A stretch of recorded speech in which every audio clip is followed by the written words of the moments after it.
drop a link to the YouTube Majiggy into the chat, Majiggy. So it'll be all full of happy Majiggys.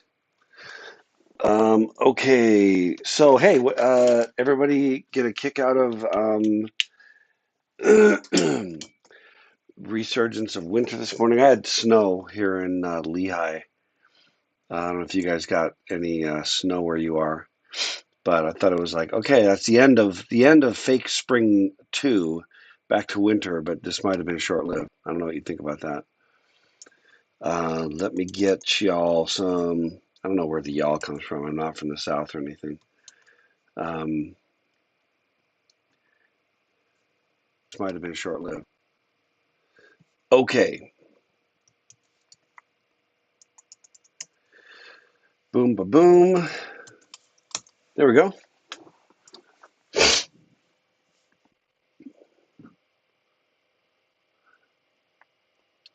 Yeah. Okay. So we're rocking and rolling. Let's see. How are you doing? How are we doing? End of semester, by the way, in 3 weeks. The last day of semestral is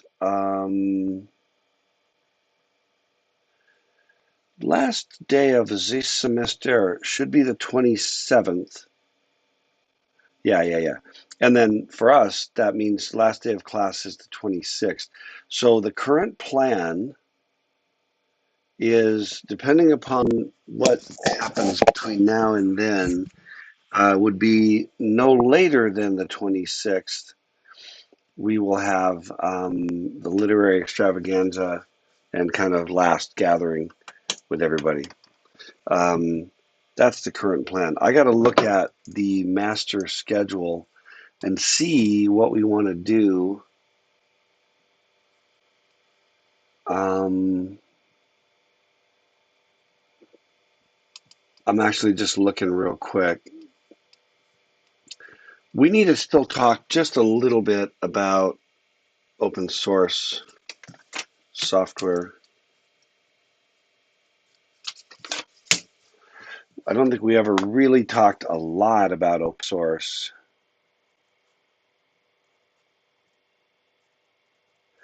And we know we need to go back to freedom of speech.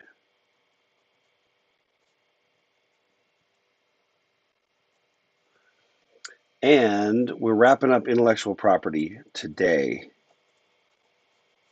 That'll be a wrap. And then, so we're not going to do the writing workshops because I'm too lazy. But I will give you the reminder that we will, in fact, have the reading circles on April 12th. And we'll kind of try to just keep this all, just try to ramble through it. If we don't do some open source, some freedom of speech today, finish intellectual property, that's today the 5th.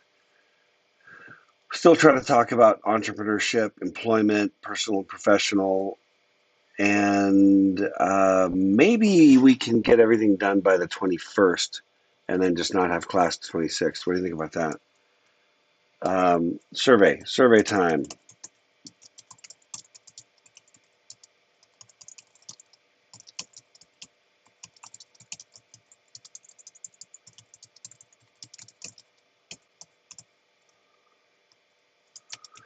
Hang on.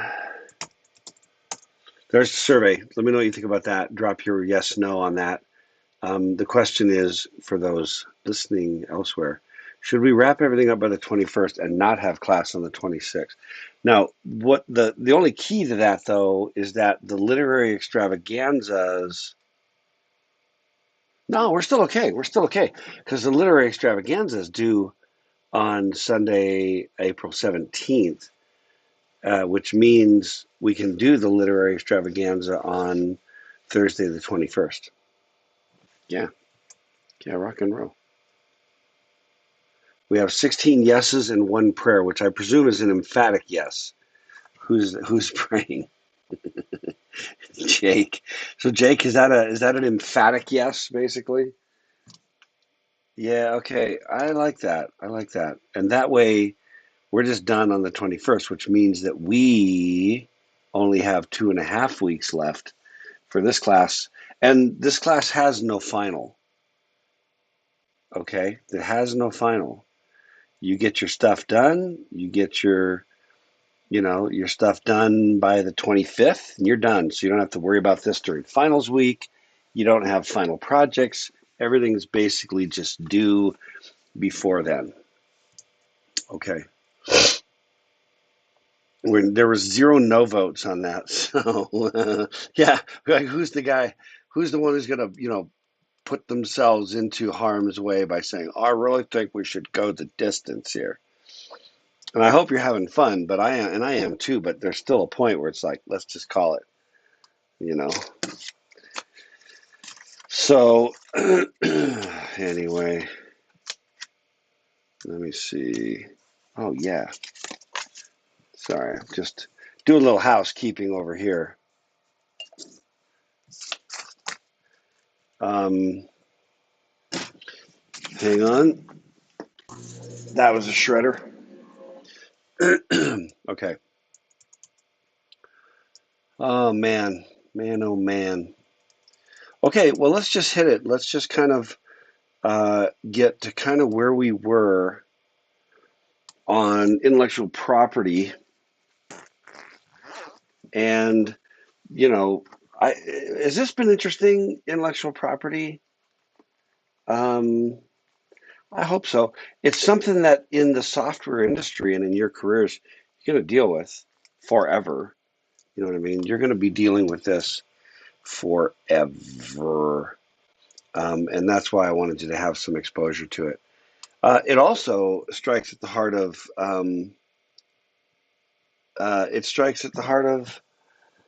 uh, ethics and morality. I mean, really, it has to do with, at the end of the day, what's the right thing. What's the right thing to do. I wanted to make sure and just kind of ask the question: did we get enough about employment agreements? So, all right, thanks, Daniel. Pizza on the 21st. Hmm. Hmm. Maybe. Steve, maybe. For Steve, maybe. Yeah, it depends on the total body count. I can handle it. I mean, what's it going to cost me? A couple $100 to feed you guys? I think it'd be great. Obviously, some of you that may be a conflict. Whereas if we go to like well, let's talk about if we do it. If we do it, the problem is for those that have class like immediately before and immediately after. That's but we could do like a 2 hour window or something. So if you have to finish class and get over there, it's not like we're going to start and stop in a 1 hour and 15-minute window. If we stretch it for like a 2.5 hour window where I'm just going to be there buying pizza for whoever shows up, just everybody, random strangers, police officers, firefighters, anybody who walks through the door, we just buy their pizza. Yeah, that could be good. Um, yeah, so do you, okay, survey.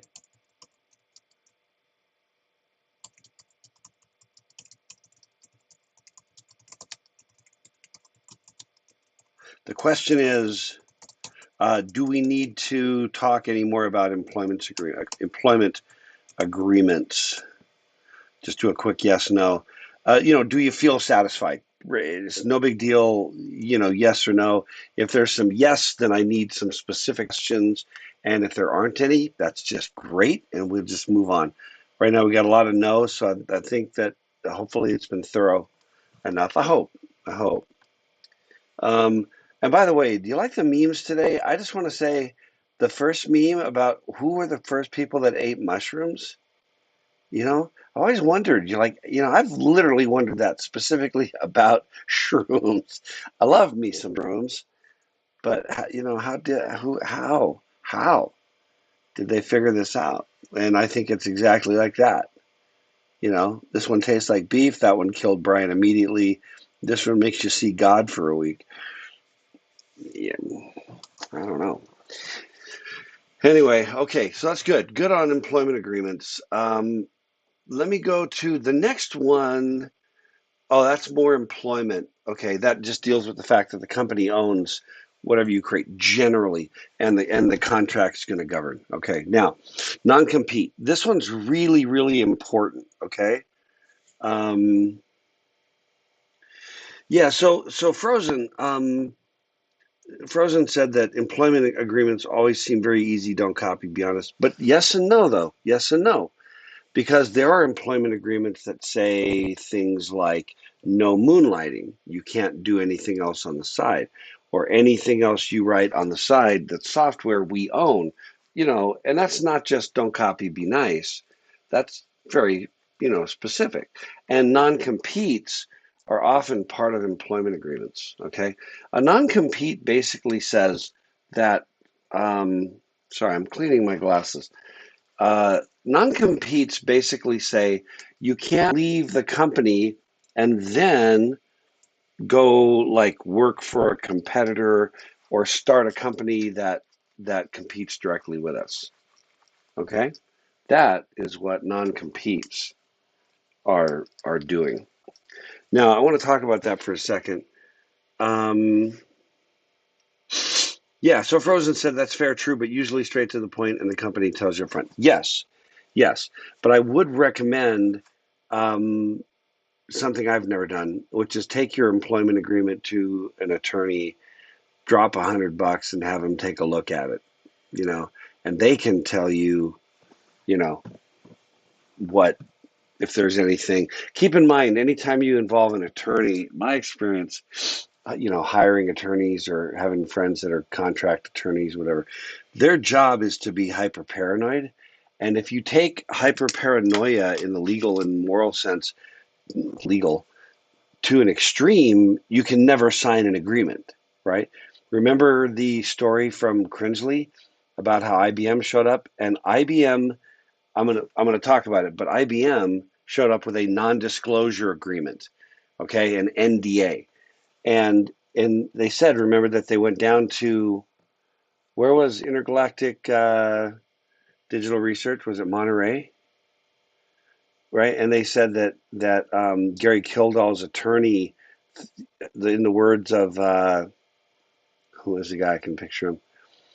The guy from Symantec? Can't remember. Anyway, I'm drawing a blank. Anyway, he said that Gary's lawyers threw up on the document. That's kind of a common expression that I'm going to give this to you and you're going to throw up on it. Means it's no good.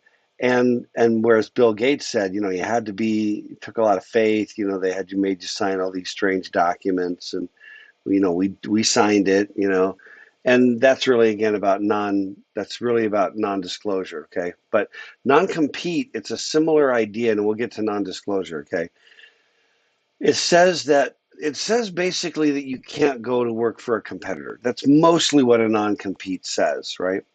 um, that really it's about, you can't, when you're at any company, you're learning, right? You're learning at the company. You're learning internal things, how we do what we do, internal structures. There's a whole number of things. Um, and yeah, Dave, yeah, but really, that's it. That's exactly it, Dave.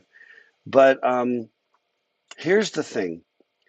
There is a level of seniority in a company where I think the non-compete actually makes sense.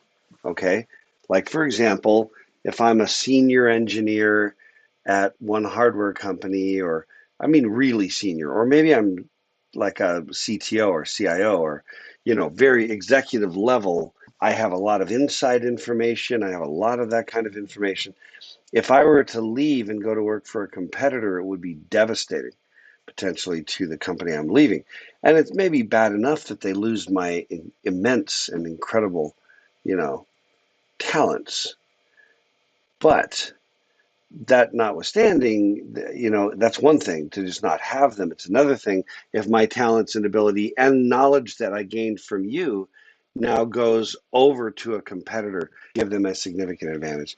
That's what it's trying to be. Now, but this is the incredible, important principle here. You got to be really high up in the company for the non-compete to be a thing. Okay. And there are companies that are like, we're like healthcarestartup.com. And then you have to be like a just Joe engineer, Jane engineer, you have to sign a non-compete that says you can't work in the healthcare industry for 5 years, and that's bullcrap. And in a lot of states, it's not even enforceable. So you can sign it, but you should know what the laws are in your state, because a lot of times it's literally just not enforceable.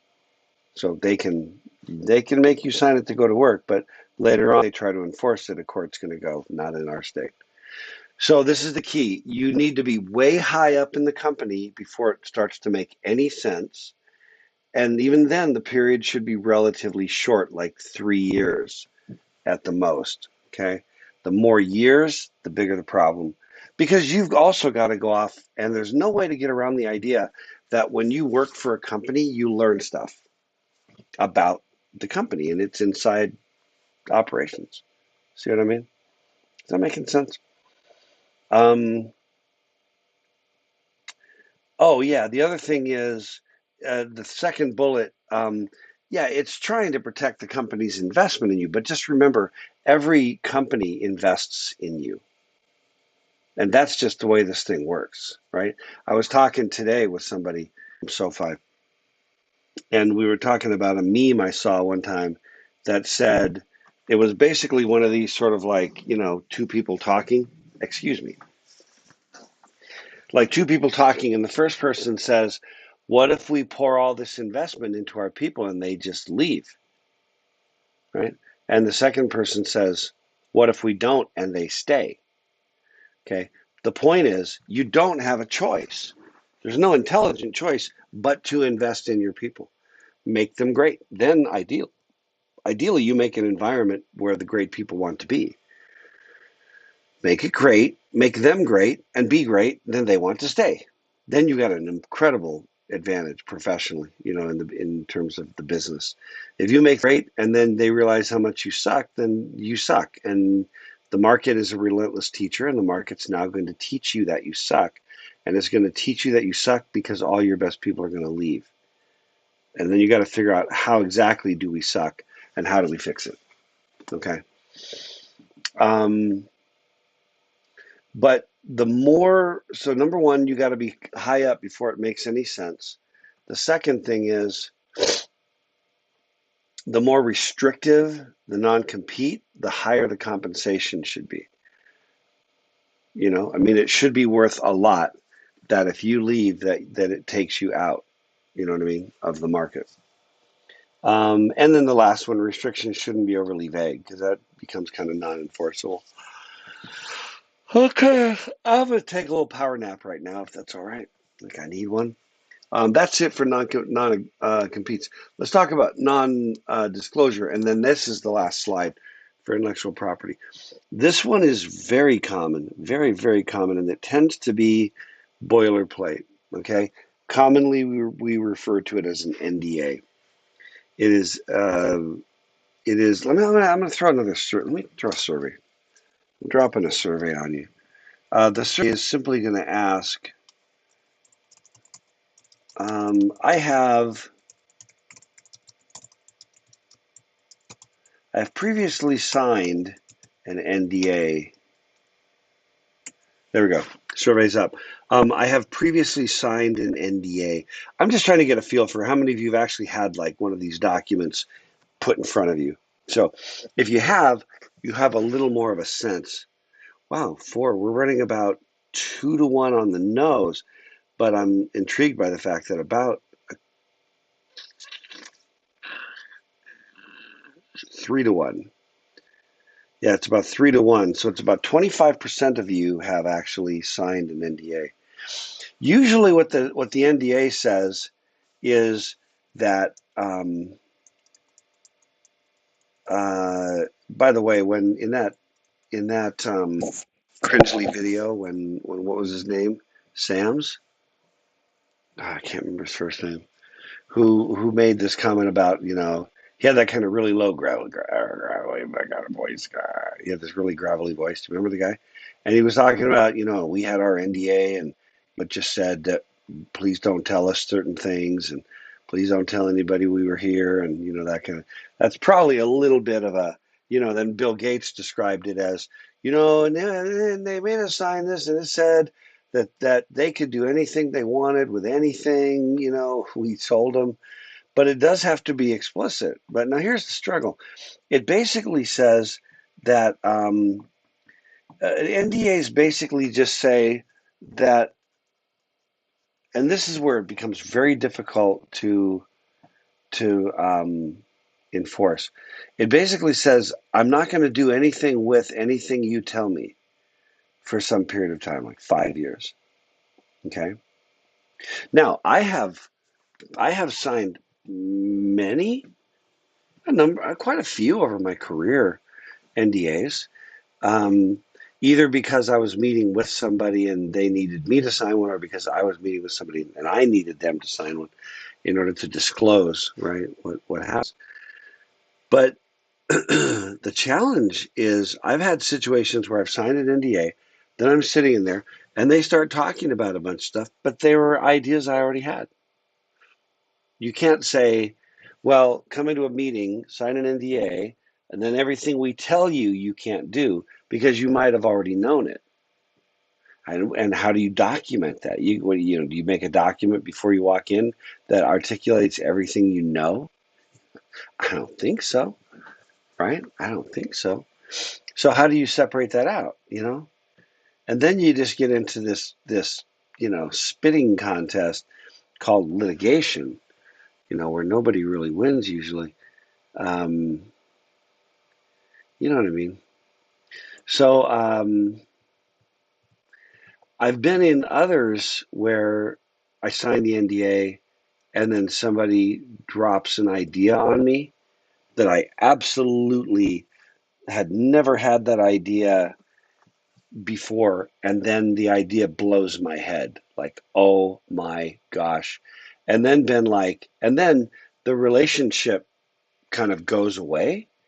So I'm literally sitting there watching the NDA going, well, 3 years from that date before I can do anything about it.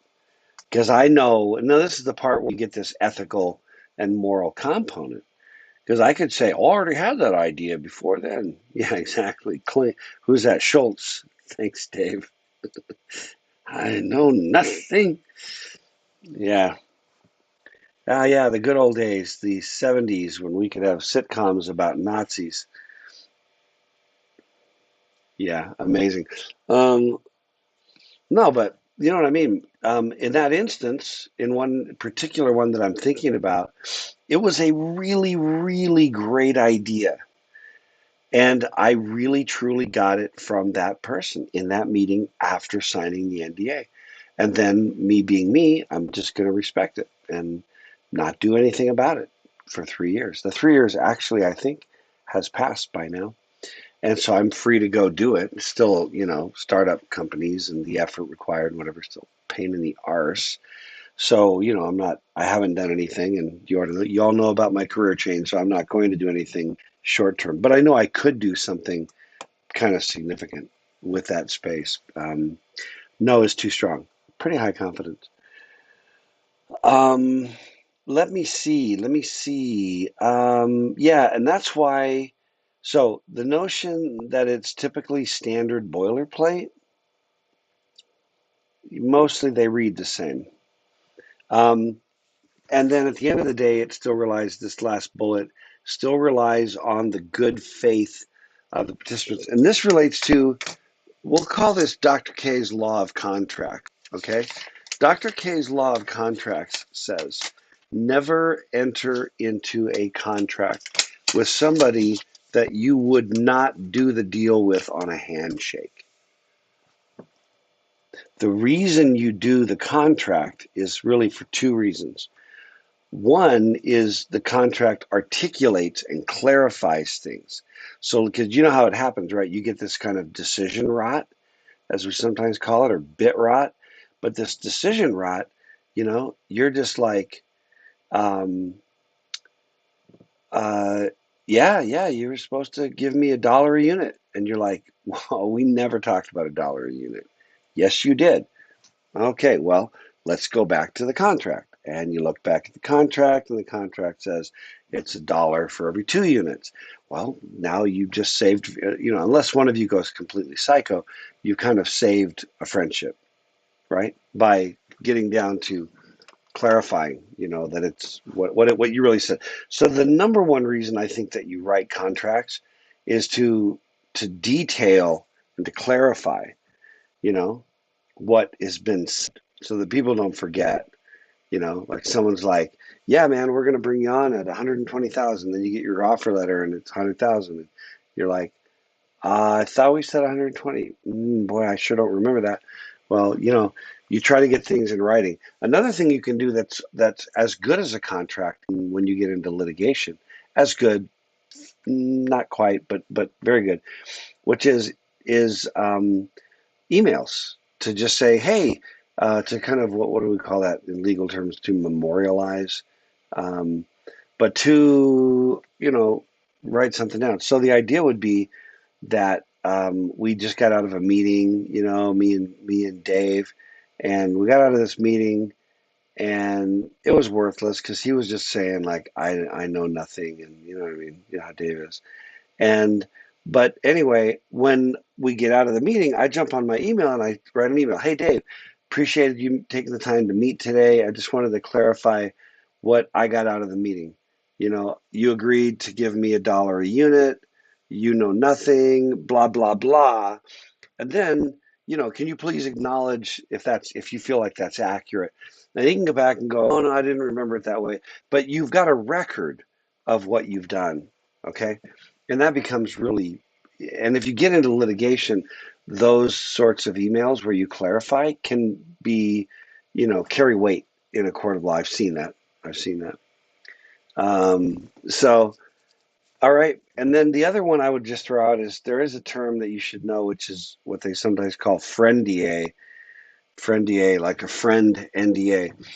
And this is where you sit down together and you say, I want to tell you about some stuff. First of all, you're never going to do this unless it's somebody you trust, already. And then you basically just said, we don't need to sign the NDA. We'll all just act like there is an NDA in place. We'll call it a friend DA. And I've done that. So we're under friend DA. And then it gives the other side time, the other side a chance to kind of go, yep, yep, understood. We're not going to do anything, without your permission with respect to anything you said. The other thing I try to do, if I'm in a meeting where there has been an NDA to sort of get into the meeting, um, if we're going into a meeting and then you're going to share a bunch of stuff, I try to say what is replicated. Like if someone says, so we've got this thing, I might just say, I want to be really clear in the context of the meeting that these are not so far new ideas, that these are ideas I already had before I came in here, to kind of help them understand that they can't then say, what? You did a medical app? You got into the healthcare industry? Well, yeah, whatever. Yeah, I'm in the healthcare industry. So I hope that makes sense. Um, Oh, CYA. Yes, yes. Cover your ass. This is a classic.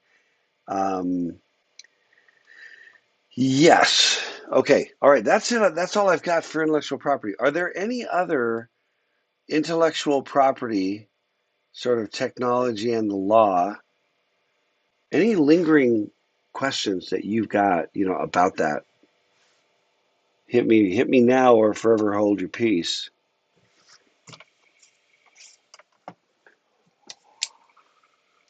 Uh, and I am going to go nappy time, I think, right now in the middle of class.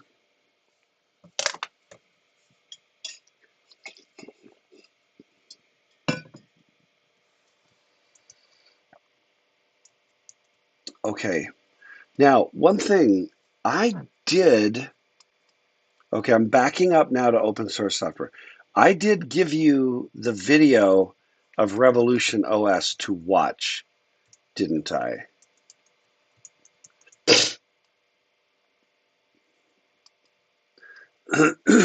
Daniel, if you cough up something, um, if you cough up something, question, hit me with it. So, Dave, I think no is the wrong answer. There is back on March 15th, there was a number of timestamps to watch from the movie Revolution OS. Does that ring any bells to anybody but Dave who didn't do it?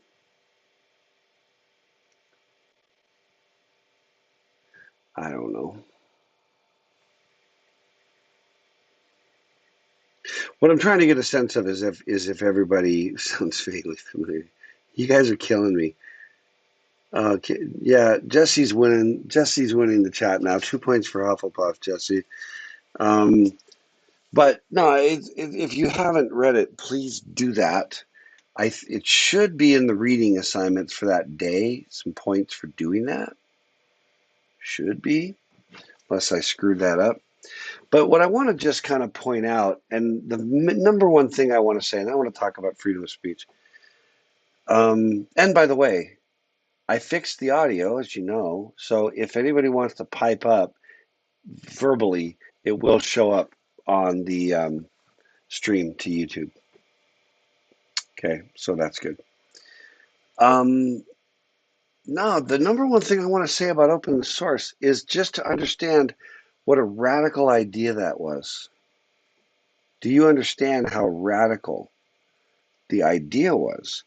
And I want to make a bold statement and say that source code is far less important as far as property, if you will, as the mental model inside the head of the developer, right? If somebody gave you free software,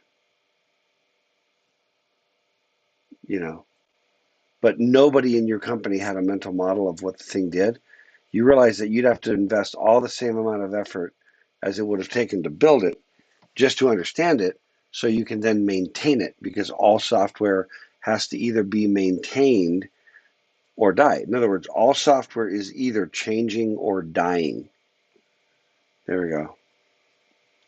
Yeah, and Stallman was the sort of, I don't know, you want to call Stallman sort of the high priest of that whole movement. Little crazy, a lot of crazy, little bit, a lot of crazy.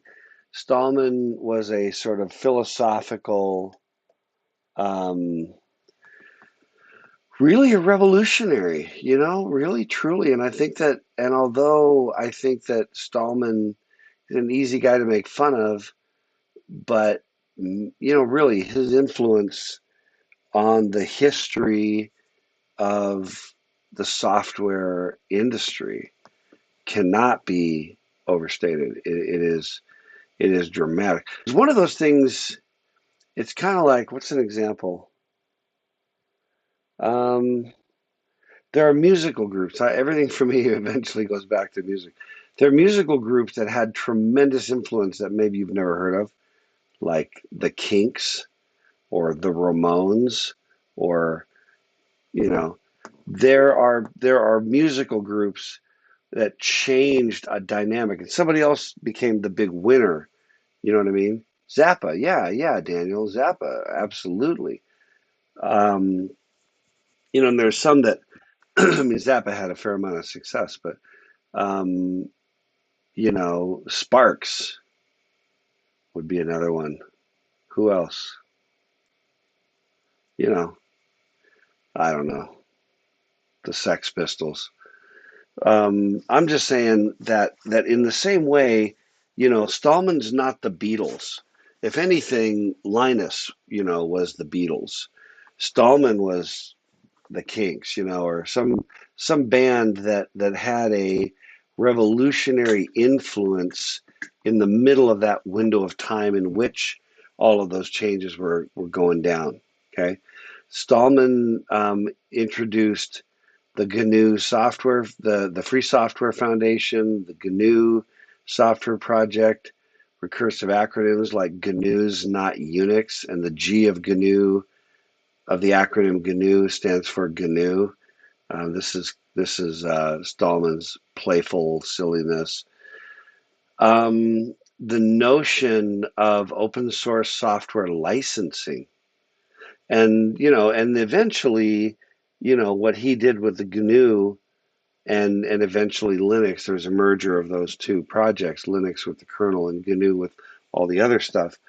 Um, eventually giving rise to other incredibly influential institutions like the Apache Foundation. Man, what are others? I mean, you know what I'm trying to say. There's just a ton. And what these guys eventually figured out, there's two things that I think people figured out.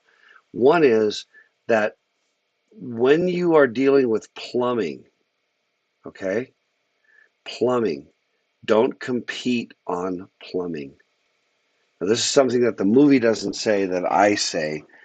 Okay, when the first pro computers came out, I'm talking about like even before the IBM PC, but even afterwards, the notion that you had to be PC compatible, which was first accomplished by Compaq, and then the idea was the ultimate acid test back in those days, in the early 80s, was if you could take Microsoft Flight Simulator, which was probably at the time the most, the software that taxed the system the most on an IBM PC was Microsoft Flight Simulator.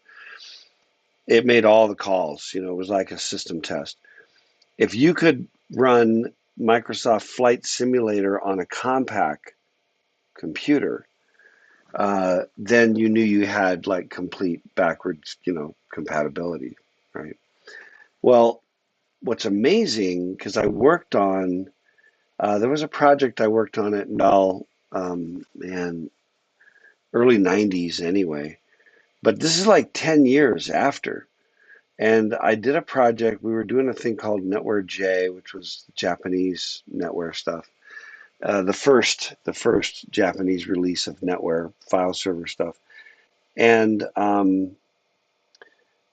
I had 5 PCs in a little lab. And I don't remember what I was doing, but I was inside the BIOS, inside the guts of these machines and trying to do like mappings of the BIOS calls and things like that. Um, One of them I remember was from Canon. They were all Japanese. One of them was Canon. One of them was Matsushita, and I think one of them was Sony. I don't remember, and I could even be wrong on those three, but there were 5 of them. What was amazing is that they didn't even use the same interrupt number. So if you called like interrupt 8, which was I think the keyboard driver, or I think interrupt 8 was the keyboard driver, you know, it might be the keyboard driver on one of them, and then it wouldn't be on a different one, you know? So that you literally would have had to have had a separate version of your software to run on every single one. So imagine that you had, I don't know, what's an example? Like you have water faucets, like you can install a faucet at your sink, but imagine that you have that different houses in different neighborhoods are attached to different sewer type systems, and depending upon which sewer system you worked on, then the faucets would have to be different. Imagine that, right? So you go to Home Depot and there'd be like 10 different, I don't mean 10 different kinds of faucets. I mean 10 different underlying standards. Then within each standard, you'd have to have variety. Do you understand? Can you see how that would be like a limiter? It would be a limiting function on your ability to grow that market because you're splitting too much and you're splitting everybody. So somewhere along the line, everybody just said, "Hey, it would make a lot more sense if every faucet, if we only had one standard for kitchen faucets, then we can compete on the faucets themselves. But we're all splitting ourselves so thin trying to chase all these standards, right?" Well, that kind of stuff happened with standard plumbing, standard, whatever, standard wrenches, now granted, there's, metric and what's the other one that's not metric? The stupid system, the infinite series system, the x over 2, you know what I mean? The binary, the fractional system.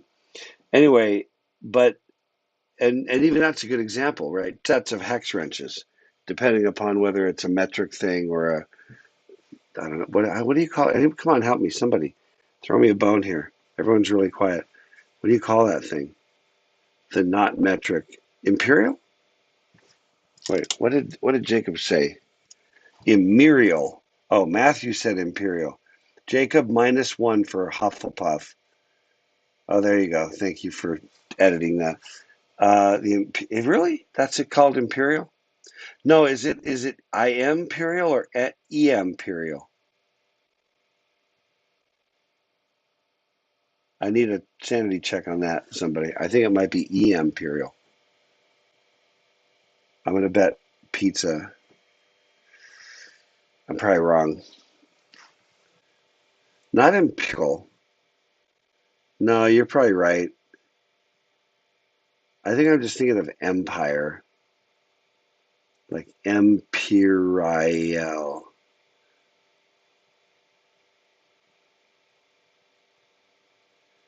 Yeah, hang on. Imperial I am. Okay, all right, thank you. Um, well, Micah, so it's imperial because it stems from the British Empire. So that was my point was why wouldn't it be empirial? You know what I mean? Why wouldn't it follow EMPIR instead of IMPER? That's what I was getting at, Micah. I hope that makes sense. Because English is really stupid. That is true. That is true. But very expressive. Okay. So my point is that somewhere along the line, everybody realized, hey, if we all help out on Linux, we can all use it. So my competitor will use it. Fine. So do we. It's still going to be an advantage. And we can differentiate. We can duke it out above that in the protocol stack. I mean, in the software stack. You know, similar thing with, imagine that you didn't standardize on web servers, so that you had to have different. You had to have like 10 different software stacks sitting in your box so you could talk to, depending upon which website you happen to hit, you'd have to have different, mechanics to talk to their web server instead of just like, let's standardize this thing around, you know, uh, uh, around what am I talking about?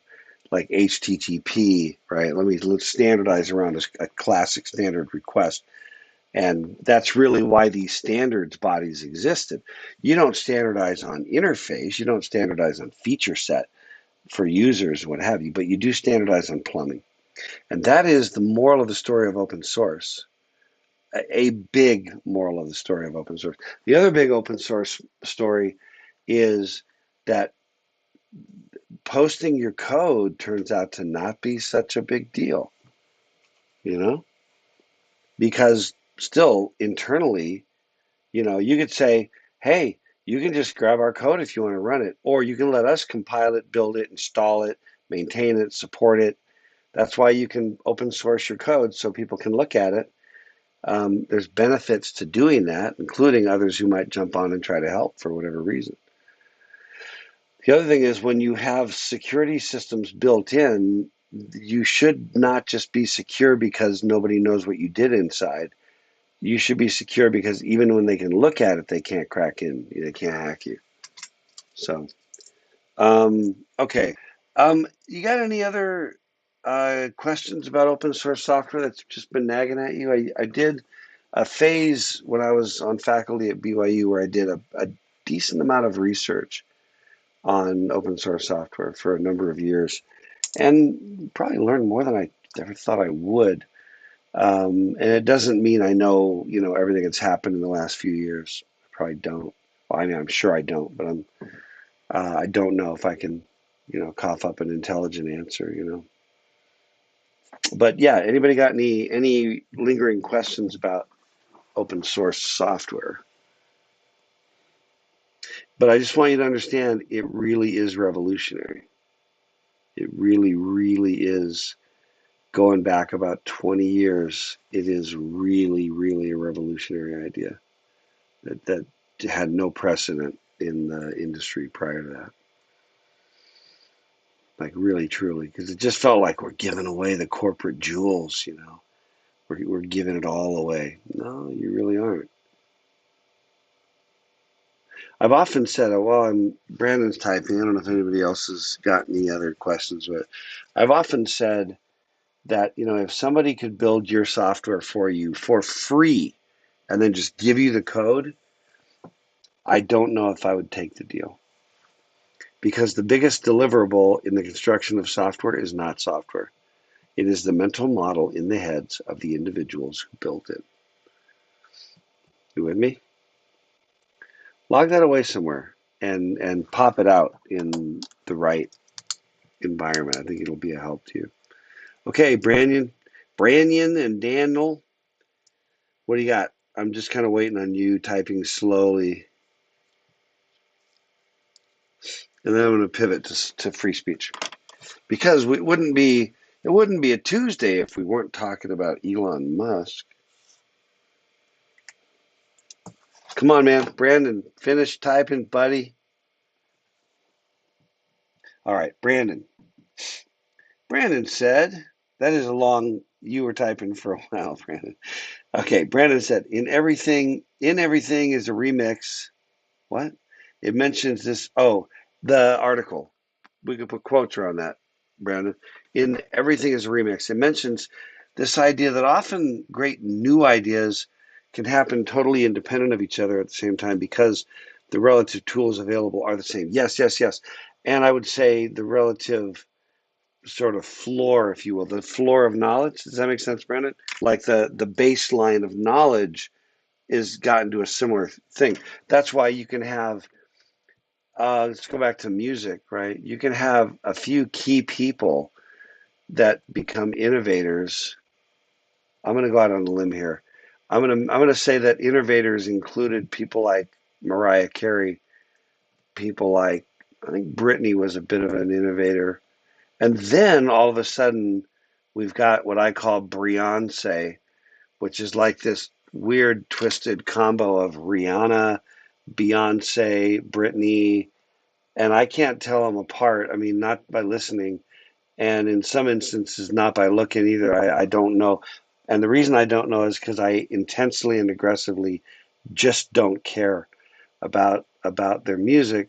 But part of it is because it just really, truly, to me, in my deepest heart of hearts, all frickin' sounds the same. And there are artists that just don't sound Billie Eilish. It just doesn't sound like anybody else. You know what I mean? Does that make sense? Um, you know, um, when I've got oh man, I'm gonna botch it now. But there's who's the other rapper that I always confuse with Nicki Minaj? That's a case in point. To me, they're the same person. It doesn't matter. Who is it? Cardi B. Yeah, yeah. Cardi B, who is also Nicki Minaj, and Rihanna, who is also Beyonce. Like, but in my mind, there's no duplicate Ed Sheeran. Okay, Justin Bieber. No, you know what I'm trying to say? What does this have to do with software? No. Oh, the notion that when you okay, when you when it's 1964 and there's never been the Beatles and the Beatles show up, your head explodes. And I watched the Beatles on Ed Sullivan. Um, your head explodes. And when you've grown up in a world where the Beatles broke up 20 years before you were born, it's hard to really value and appreciate what they were or what they meant because you've never lived in a world that didn't already have the influence of the Beatles rippling everywhere, for generations, right? That's what I'm trying to say. Okay, finishing what Brandon said. I think the same applied to open source. Honestly, by allowing the code to be available, you set yourself as a forerunner and even invite others to join you on your new idea, thus accelerating the open source code. Otherwise, you hide it behind a business model. Meanwhile, some other people may pass you up on that specific innovation. Sorry, my keyboard was having troubles. Okay, all fair, Brandon. No, but this is the whole idea. That by making code available, I can look for ideas. I can, you kind of raise water, but there's not that much. Well, let me put it this way: open source lends itself to collaboration, and when your code base lends itself to collaboration, for example, a really good friend of mine was the president of what do they call it? It's Subversion, the source repository. I don't know what the name of the organization is, the Subversion Foundation, whatever Subversion is called as a company. But there were, companies out there who had dedicated engineers who worked on Subversion. Why? Because they needed their own tool. This was before Git was really popular, and Git's open source, right? I haven't really researched it. Presume Git's open source because so many people are going to use it, right? If I've got, the 10 biggest companies in the world, each dropping a couple of people on Git and cooperating, my cost, if I had to build that tool myself in-house, would be 20 people. But now it costs me two. Now my competitor gets it too. But they were going to have a source control. So it's instead of having a mutually assured destruction where we each have to spend a bunch, why don't we each not spend a bunch and then again go compete, have our resources to compete elsewhere? That's the punchline. All right, good comments from everybody. Anyway, what am I trying to say? Open source has had a tremendous influence and has changed the way we think about software. In fact, anymore, Mozilla was a big influence. When Mozilla and Firefox and Mozilla Foundation took that public or open source, right, starting as Netscape, um, it's radical. It's radical. So that's something with a lot of ripple effect, and we owe it all really to Stalin.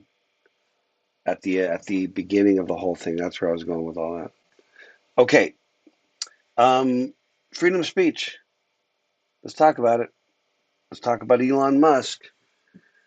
How many of you know about what Elon Musk, the tweet that Elon Musk made on Twitter concerning Twitter's commitment to freedom of speech? How many of you saw that? And if you did, if you have like an article you can link to, or just kind of curious, we got about 20 minutes right now. We can talk about this. This is once again, man. Uh, you understand that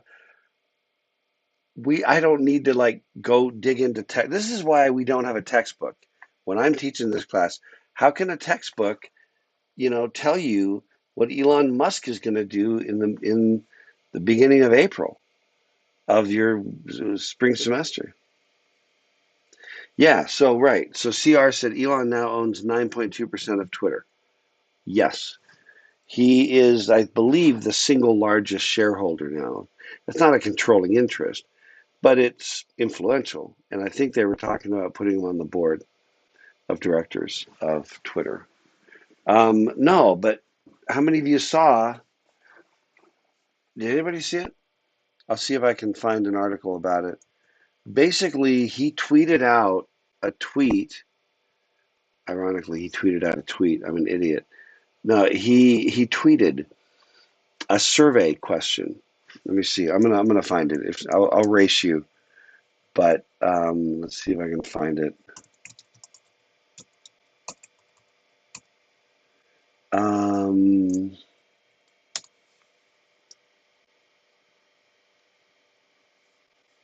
oh, one of the things he did, polled everybody. Oh, here we go.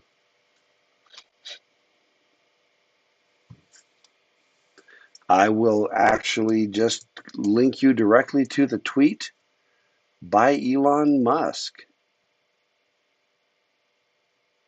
and I'll drop it over. Oh, you beat me to it. You beat me to it, Kim. Nice. Okay. What do you? Oh, we have the same timestamp, but you must have beat me by less than 60 seconds. All right. Well done, Kim. Let me drop this over here. Let me see something.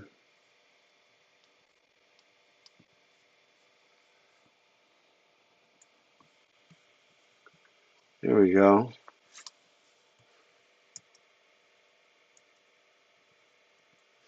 So Musk drops this on Twitter. Free speech is essential to a functioning democracy. Now, let's talk about that for a second, right? Because as we've already talked about, there is a difference between the First Amendment, which forbids Congress from passing laws limiting speech, right? But there's also another issue of sort of free speech in a societal kind of way. Do you believe Twitter rigorously adheres to this principle? And 70% on 2 million votes. 70% on 2 million votes. Please vote. Um, And then, of course, someone's got to go ham. This is what we talked about. Really? A binary question? What a responsibility not to abuse. Those are well, let's just start with the data point, right? I mean, it's like it's not invalid because it's a logical fallacy. This dude, whoever, I don't know who this dude is, a book editor. Um, You know what I mean? The fact that that may be true has no bearing on whether this is an interesting data point that 70% of followers of Elon Musk on Twitter don't, or who heard about it somewhere somehow and went over there, whether they're followers or not, believe that Twitter rigorously adheres to the principle that free speech is essential to a functioning democracy, or in our case, to a functioning democratic republic, because we are not a pure democracy. We are a representative form of government. We are a republic, a democratic republic. Um, what are your thoughts, man? What do you think of it? By the way, you might statistically getting to an N of 2 million, even when it starts with something like you know all the retweets. There's a sort of a sampling algorithm that's called snowball, like a snowball dance. The snowball basically just says, I'm going to kick this out there. And obviously, we did this once with a survey that I just called, the first wave was just called FOC, Friends of Chuck. But by the time we were done, we had about, I don't know, less than 1,000, but a very large N. And that kind of rippling outward begins to gain credibility. So even though you could say, well, these are only people, well, there were 46,000 retweets of this thing and 185.7 thousand likes, which create visibility, things that push that out there. And I don't even know how many followers Elon Musk actually has. It's probably more than that. Anyway, there's certainly a little bit of bias, but the value N is very, very big. I don't know. What do you think about that? And then Elon Musk made some other statements um, that dealt with. There he is looking badass. I don't know what the look of that's trying to be. Oh, this one. Do you want an edit button? And that answer, yeah, I'm going to vote yes. I absolutely want an edit button on Twitter. Um,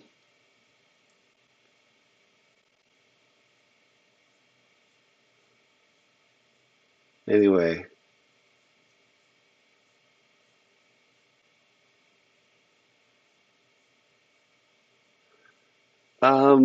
Oh, good meme, by the way. I've used this meme before. I'll just let this sit on this meme. My ducks are absolutely not in a row. At this point, I don't even know where my ducks are. And there are my ducks. No, but he was talking about the fact that where Twitter and by implication Facebook, now we're talking about social media because we can't really talk at some level. You start talking about free speech and you wind up talking about social media. But when Twitter and Instagram and Facebook constitute the town square, but the town square is privately held, and the people who privately hold the town square control what can or can't be said, right? I don't think that's acceptable. You don't then truly have a free town square. Now, and let me be really, really clear. Um, when you have private control of a square, say Temple Square, I mean, we just had conference weekend here in Utah, right? General conference weekend. I don't have a right to go onto Temple Square and say certain things because it's private property. And I think that's fair. If I want to say certain things that align with the ownership of that property, I can say those things.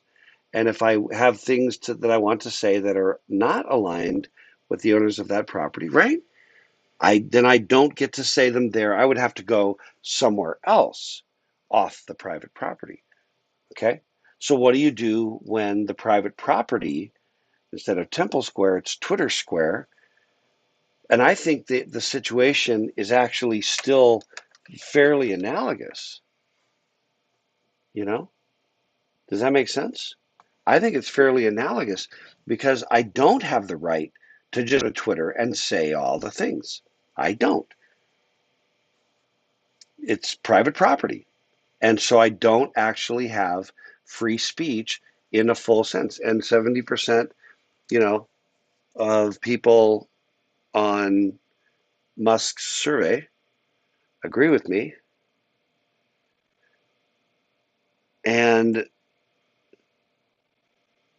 the challenge, I mean, it's just to me, what is happening in those venues, Facebook, Instagram, Twitter, when it comes to ideology is seriously damaging because that is the de facto public square, and all of a sudden you've got to deal with fact checkers say you know whatever, you know what I mean. You might say wishing everybody a blessed Easter. Fact checkers say that it historically didn't happen. Like, is that really what you need if you want to wish somebody a happy Easter? You might believe that. You might not. But do we need somebody on the town square, the owner of the town square, walking around, kind of editing, and in some cases silencing? You're banned from the town square because you said something that we don't agree with, we think is damaging or harmful or whatever, right? But who's the arbiter? Okay, let me jump. Daniel said, I think it's a weird question for Elon to ask because it's like Twitter doesn't govern us as far as I know. And I'm not sure, Daniel, if your second comment is a response to Brandon. Let me read Brandon's first because I disagree with the first one. I don't think it's a weird question at all. I think that Musk is one of the people who has probably spent a little bit of time in Twitter jail or, folk jail.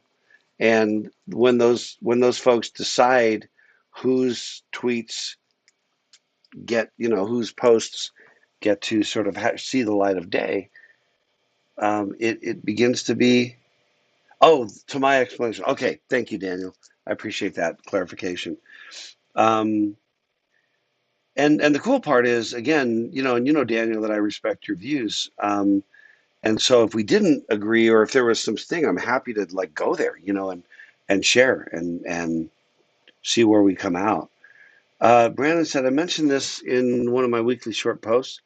Kind of interesting, the double-sided coin we're forced to deal with in the current society. Basically, every single way we express ourselves today is through a private company. Yes, no, this is exactly right, Brandon. And it would be similar to like you get on your phone call. We've talked about this. You're talking to your brother. And you're saying, can you believe this idiot of a president?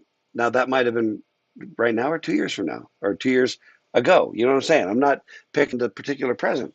And then a fact checking voice comes on and goes, fact checkers have determined that the president is actually smart. I mean, is this what you want in a, how would you feel if that's what happened in the middle of your phone conversation? Or if you said something like, we ought to kill the bastard, and maybe I don't know, maybe you're joking, maybe you're serious, whatever, right? Do you want to have Secret Service police, showing up at your door to say, yeah, in a private conversation you had with somebody, you know, whatever. I mean, it's a little extreme if you say we ought to kill the bastard, but I'm just saying if you're like, yeah, I wish somebody would do something about that guy, or I don't know, I'm trying to pick something that would be like not over the line, but somebody just decides it is, and now they're knocking on your door, knocking your door down, right? Because of something you said, maybe in a private conversation.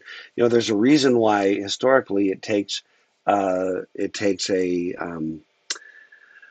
court order, a search warrant, basically, in order to listen in on a phone call or bug a household so you can listen in on private conversation because the privacy was so valued. You know, and then this is the other struggle with when you get into free speech. You know when you grant free speech, then and you respect privacy, um, there's stuff that's bad that's going to happen that you're going to miss. And if you can't handle never missing any bad thing, then the rest of your world is going to be fact checkers from the NSA on your phone call, jumping in to tell you, whether or not it was pass interference or whether that was really a foul, at the end of this game, um, and sort of being the arbiter of all of your opinions and which ones are now canonized and approved and which ones not. That's Orwellian, man. That's Orwellian. And if you want the flawless protection from bad things, you have to agree to a surveillance state, to a police state. And once you agree to a police state, you might feel like, well, that's safe as long as Biden's our president. You might feel that it's safe as long as Trump's our president, or if we could just get Obama back, you know, or if Mitt Romney would have won, or if we could just get whoever you loved back. The problem is what I don't understand, people not understanding, frankly, it baffles me, is when they want their president to be all powerful in order to protect us. But do you not understand that the next president inherits the same power? Right? If you're freaked out about what happened with the Department of Education under Trump, maybe what you're really saying is that should be less of a federal issue and more of a state's issue and a local community issue where you can have some actual influence instead of everybody freaking out who the president is because of what happens to education. There's a reason the government set up in a hierarchy so that the granularity could be gauged appropriately, in my opinion. This is all gospel according to Chuck, right? You understand this is just me spewing my bitter diatribe on the young students, the innocent young students. Okay, let me see. So Brandon said, yeah, everything's through a private company. We got 5 minutes. It is at least currently always in the financial interest of these private companies to tend to the side of censoring. Not like many people gather in public squares anymore to participate in open debate, meaning almost all the influential conversation is happening on these private companies' public platforms. Just an interesting dynamic. Maybe a public Facebook sounds messy, or more protection for those companies so they're incentivized to censor less. Yeah, I agree. And the other thing I think is a problem, let me throw this out. We, a long time ago, decades ago, got into a situation where every time anything bad ever happened to anybody, elected officials had to say, we're going to do something about that because no child should ever, like for example, I mean, just take, what was it? Wasn't it under Bush that we had the No Child Left Behind? First of all, it's not possible. I'm not saying that, yeah, he hates children. Suddenly I watched the Jim Gaffigan special the other night, right? One of the original Jim Gaffigans, right? Where he would like talk as if he were the voice of the audience. He's a jerk, you know? I kind of feel like that. Look, No Child Left Behind was never possible because there are going to be children left behind. You can't promise and guarantee that no child will ever be left behind. So the whole philosophy is just, how about fewer children left behind? Or let's not make an obvious mistake. But eventually we get to the point where, you know, everything is so, like for example, whatever, somebody murders somebody with a steak knife, so we outlaw steak knives. And then when they murder somebody with a kitchen butter knife, then we outlaw butter. I mean, it's like eventually you can't just have. I'm on a rampage now, but you in my view you can't just keep piling on regulation on regulation on regulation on regulation. And eventually, I remember, some bad situation happened, and there was somebody that was like, "We're passing a law making what happened illegal." He's like, dude, it was already murder. I think it was already illegal. And besides that, the fact that it was already illegal didn't stop it. Making it more illegal is not going to stop it. But if you're an elected official, you can't afford to have your opponent in the election say, Mr. Knudsen didn't do anything. And when there was legislation that would have protected our children, he voted no. So that's the logical fallacies. And that's why we can't have nice things. This is why we can't have nice things. And this is why we get the government we deserve. Okay, jumping. Dave, is it any better for private companies to censor speech than for the government? And I would say yes. My opinion, Dave, my opinion is absolutely. Is it really any different? Yes. And I'll tell you why, Dave. And there's more discussion. Maybe it's been answered or, others weighing in. The reason why, Dave, is that with a private company, I do have the ability to simply detach and not use their product. This is the other thing. When people would say, "Well, the government," if I'm pissing them about the government, someone's like, "Well, yeah, but Walmart is a monopoly." Blah blah blah. First of all, they're not a monopoly. But second of all, I don't actually, at the end of the day, have to go to Walmart. I do have to deal with the government to get like a driver's license, register my car. You know what I mean? I have to go to the government for its services. I don't have a choice. And what happens, in my opinion, why I'm, kind of a definitively libertarian leaning independent is, in my view, whenever you disincentivize um, innovation, stuff gets worse, and government has no competition for the most part. And where there's no competition, there tends to become crap service and bad products. Competition is good, in my view. And that's why there's a difference if it's, for example, Musk could say, at one point he said, should I make a new Facebook? Should I make a new Twitter? Basically, one that protects free speech. Well, he can do that. He can't make a new federal government. Okay, I'm going to wrap up here real quick. And then Dave said, I have no say in private companies' decisions. I disagree. I think that your vote, you have the same representation basically at Walmart as you do in congressional election. You can go to Walmart and vote with your dollars, Dave, or you can not go to Walmart and withhold your dollars. If everybody agrees and 90% want to die, nobody shops at Walmart, they'll die. And the same way, but you can say I can at least vote for representatives. And I would throw this one out at you, Dave. 90% of incumbent congressional representatives are reelected. While Congress has a 10% approval rating, think about that for a second. There's tremendous power in the incumbency. Yeah, okay, Brandon. I'm just kind of glancing because we're really close here. So you're talking about Section 230. I like what Brandon. I think I'm awarding the chat to Brandon today. Honestly, Brenda said, honestly, I feel that the same should be more fully guarded for Twitter or Facebook. If someone says something rude, it must be tolerated. I agree. I think even offensive, patently offensive, I think it should be tolerated. If it's illegal, then the law is already in place for libel, slander, incitement to violence, and things of these sorts. We already have laws concerning speech. Those laws should be at play. And other than that, and the other thing, and it relates to the social dilemma, which you all watched, and I believe that the social media companies have felt a greater responsibility to censor because they were the ones promoting narrow vertical slices and getting people into conspiracy theories and into QAnon and into any number across the political spectrum, by the way, right? Lest anybody become confused about conservatives being the only folks involved in conspiracy theory. Um, yeah, no, Braden, nobody came yet. Um,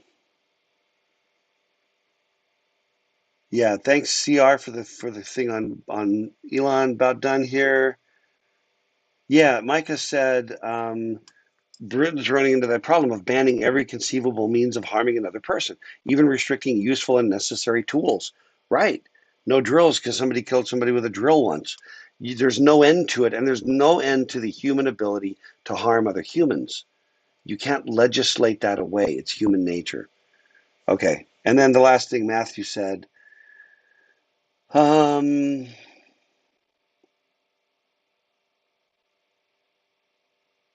yeah, I'll let you just read that because I think we're out of time. We're badly out of time. All right. Hey, this has been interesting. When we come back, what we're talking about, a little more free speech, probably. And then we pivot to something. I don't know what we hit next.